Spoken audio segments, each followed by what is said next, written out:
a água era tanto o berço quanto a alavanca do ouro. Era tanta essa dependência da água na mineração que criou-se o adágio na época, que era o seguinte: sem água de nada vale uma serra de ouro.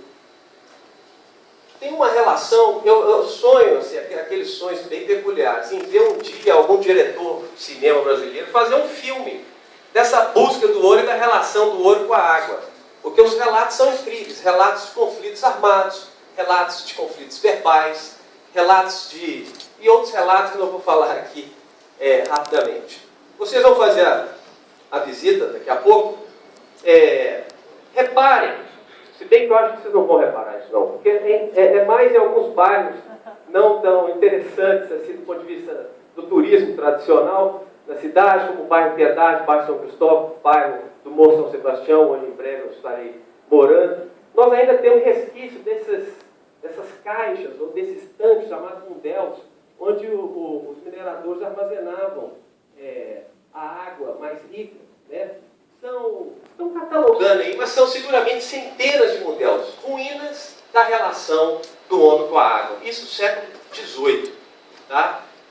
Ainda não temos uma política, pelo menos formal, claro, estabelecida de valorização desses monumentos.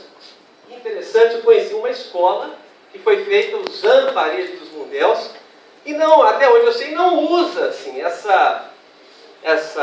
esse fenômeno, né, de coincidência histórica como um elemento de educação ambiental das crianças, mas seria muito interessante, né? Se vocês... Alguns aqui vieram de avião, alguns vieram de ônibus, de carro. Muitos aqui passaram por uma região da cidade que liga Ouro Preto até o Trevo, à direita, onde era o antigo Jardim Botânico. Na volta, quem for passar por lá, olhe para o lado direito, em direção a Belo Horizonte, vocês vão reparar essas marcas, essas cicatrizes. Está dando para ver, pessoal? O que são essas cicatrizes? Essas cicatrizes são aquedutos. Ou, tem gente que não gosta desse termo quando usa assim, né? Mas são valos que eram feitos para canalizar a água e levar para os mundéus para usar a força motriz da água, né? Essas são regiões onde você vê isso muito claramente, mas tem resquícios, indícios desses valos, desses dutos aí, em várias regiões de Ouro Preto. Na verdade, de Minas Gerais, né? O que a gente está tentando falar aqui? Depois que a gente fez essa pesquisa, a gente começou a questionar todos os livros sobre gestão da água, que começavam a falar de gestão da água como um fenômeno do século XX.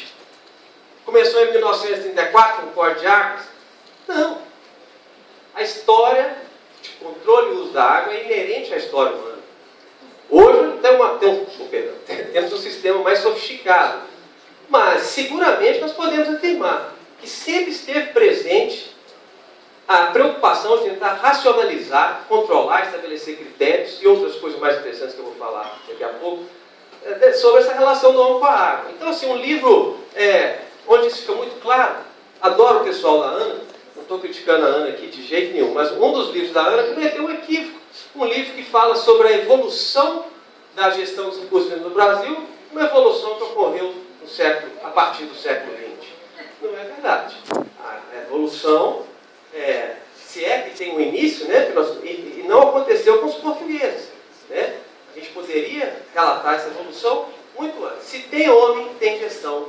Homem ou mulher, obviamente, né, tem gestão das águas. Tá? Então esse é um dos resultados do projeto. Olha que coisa interessante. Primeiro o seguinte, gestão regulada. A gente pode ter gestão voluntária, isso é um pouco mais difícil. Mas mesmo a gestão regulada já existia aqui no século XVIII. Né? Os regimentos dos superintendentes guarda-mores, que era um regimento, uma espécie de regulamento da mineração, já tinha algumas tratativas, alguns requerimentos relacionados à água. Não vou perder tempo lendo isso aqui, não. Eu quero ir logo para 1720. Em 1720, guarda aí, dá para usar na aula lá quando for falar de água. A outorga no Brasil surgiu em 1720. Provisão das águas. Não está em quase lugar nenhum isso aí. Tá? O que foi isso? Eu falei para vocês que sem água de nada vale uma serra de ouro.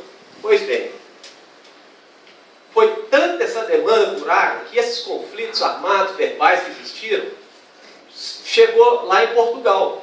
E a coroa portuguesa teve que criar um regulamento, um sistema de licença de uso da água. Tá? Inclusive com fiscais. Então os analistas do IGAM, da ANA, criaram sistemas por escrito para liberar o uso da água. Né? É isso e muito mais. O mais curioso que eu achei assim, inacreditável, eles criaram até um sistema de que eles proibiam você pegar água da chuva sem autorização. É inacreditável, tudo registrado, não é conversa de professor querendo seduzir a plateia. É tudo registrado, tudo registrado. Né?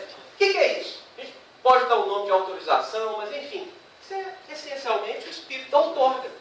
Um instrumento que a gente acha que surgiu aí nas últimas décadas, né? Ficou fortalecido em 97. Não, já teve aqui, né? 1720. E tem outros mais, eu não vou falar muito sobre isso não. Temos umas normas tácitas aqui, ó. Quando o mineiro, em vertente de água de chuva, quisesse passar seu rego de água por cima do outro, deveria fazer por cima da terra, em bicas levantadas no chão, estar cobertas com tábuas, para que nem é que chover em cima das bicas desencaminhe aos donos das tais vertentes. Né? Parece insignificante, né? Enfim, tudo isso, pessoal, e aí os historiadores puxam a orelha e falam assim, a gente não pode soar anacrônico. Não é que à época já existia uma mentalidade ecológica. Nós estamos falando aqui de uma mentalidade o quê? Econômica. A preocupação não era com os peixes, com a vida, com a simbologia da água. Obviamente era garantir a mineração, o quinto e todos os benefícios econômicos que vêm com isso também. Fecha a página da mineração. Eu quero que vocês vão para a rua daqui a pouco perceber a importância dos chafarizes. Ouro Preto tem um dos sistemas mais interessantes de água e esgoto que vocês podem testemunhar no Brasil. Né? Não compara aos da Europa, mas no Brasil é interessantíssimo. Né? Praça Tiradentes, vocês vão ver o chafariz ali debaixo do museu. Aquele chafariz, antigamente, ele ficava lá embaixo do pilar, já teve chafariz em frente ao Caê, já teve no meio da praça. Eu documentei pelo menos 4 chafarizes que tiveram ali na Praça Tiradentes. A cidade está tomada por chafariz, eu acho que a maior densidade de chafariz por metro quadrado de cidade histórica. Um dos viajantes teve aqui no século XIX, Richard Burton, ele leu a inscrição em latim em cima do chafariz dos Condes, que é talvez o chafariz mais famoso da cidade, teve um comentário curioso que a água é melhor que o latim. Ouro Preto, apesar de ser de água, sempre foi famoso por ter água boa. Água em muita qualidade, em muita quantidade, apesar de que isso mudou muito no século XX. Ouro Preto tem uma riqueza arquitetônica relacionada à água. Tem ali na rua direita, muitos historiadores atribuem essa carranca do chafariz que fica ali no Museu do Guinhar a quem? Aleijadinho. Essa carranca no museu na Pousada Mondego, Aleijadinho. Tem um busto também no Museu do Alto da Cruz, Aleijadinho. Monumentos que passam desapercebidos, né, pela população. Rapidamente, eu já descobri que eu não cumpri minha promessa. Ouro Preto também criou um sistema, olha que interessante, século XVIII, século XIX, de cobrança pelo uso da água. Tá? Não precisa conferir.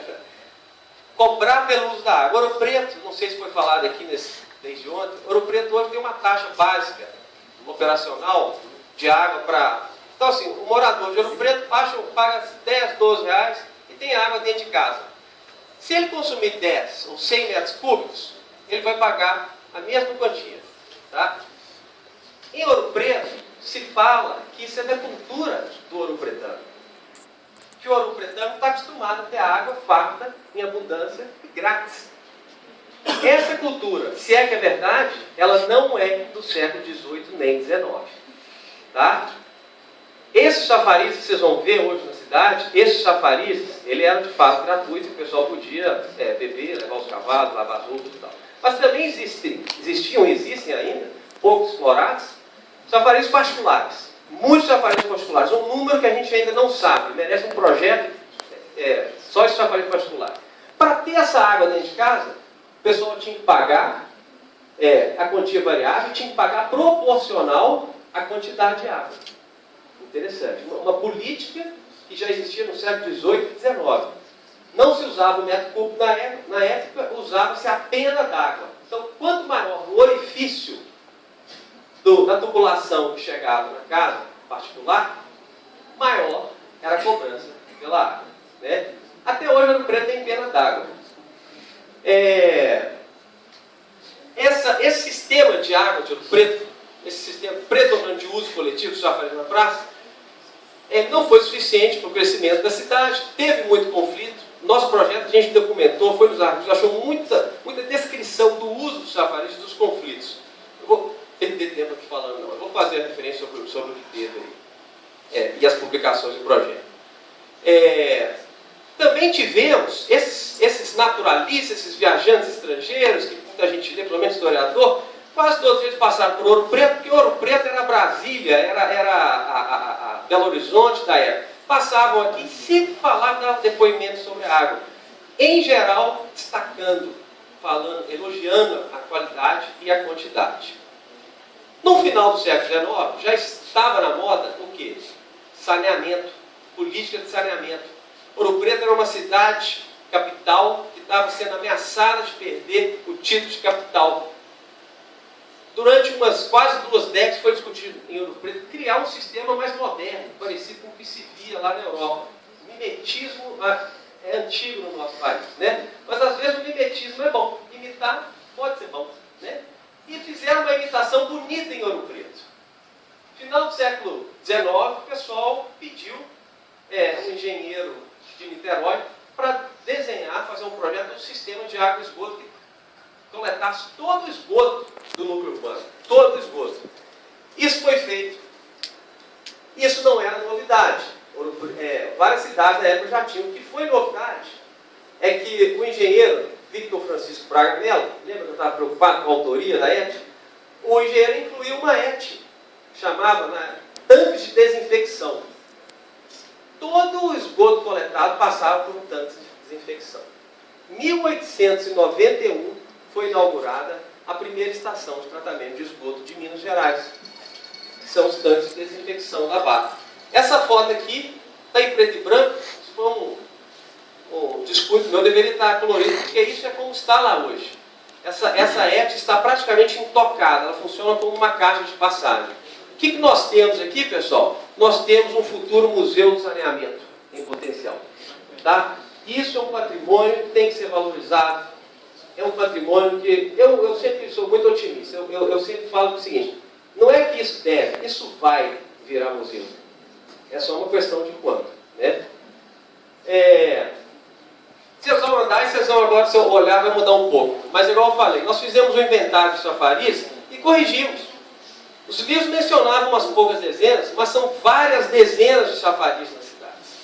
Não são tão bonitos, também não podemos exagerar essa coisa de olhar, né, exagerar na beleza da própria cidade, mas eles têm uma certa graça que justifica, por exemplo, uma proposta aí, criar um roteiro.